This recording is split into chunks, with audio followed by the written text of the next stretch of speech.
গভৰ্ণমেণ্টেতো ছিংগাপুৰৰ পৰা আমি কাকো আনিব নোৱাৰো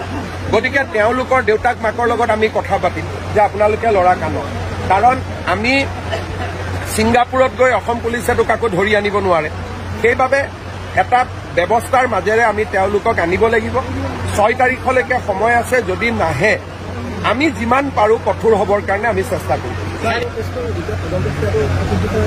মোৰ মতেদি তদন্ত প্ৰক্ৰিয়াটো খুব ভাল দিশেৰে আগবাঢ়িছে আৰু ৰাইজেও ভাল পাইছে যে আমি কাকো ক্ষমা কৰা নাই যোনে ঘটনাৰ লগত জড়িত তাকে আমি গ্ৰেপ্তাৰ কৰিছোঁ কাকো আমি VIP ট্ৰিটমেণ্ট দিয়া নাই সকলোকে আমি সমানে জেৰা কৰিছোঁ গতিকে মই যিমান ৰাইজৰ লগত কথা পাতিছোঁ ৰাইজ যথেষ্ট সন্তুষ্ট অসম চৰকাৰে যি ধৰণে তদন্তৰ প্ৰক্ৰিয়াটো আগবঢ়াই লৈ গৈছে আমি ৰাজহুৱা নকৰোঁ কিন্তু আপুনি যদি চাব খোজে মই CID কৈ দিম যোনে চাব খোজে চাই আহিব পাৰিব লুৰিণজ্যোতি গগৈয়ে বিচাৰিছে চোৱাৰ কাৰণে CIDয়ে তেওঁক মাতি আনি দেখুৱাই দিব আমিতো ৰাজহুৱা কৰিব নোৱাৰোঁ কিন্তু যাতে মানুহৰ মনত কোনো সন্দেহ নাথাকে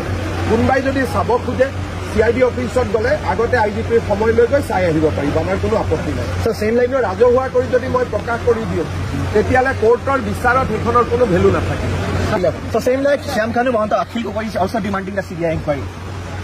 অখিল গগৈ দেৱব্ৰত শইকীয়া আৰু শ্যাম কানু মহন্ত তিনিজনে একেলগে CBI ডিমাণ্ড কৰি আছে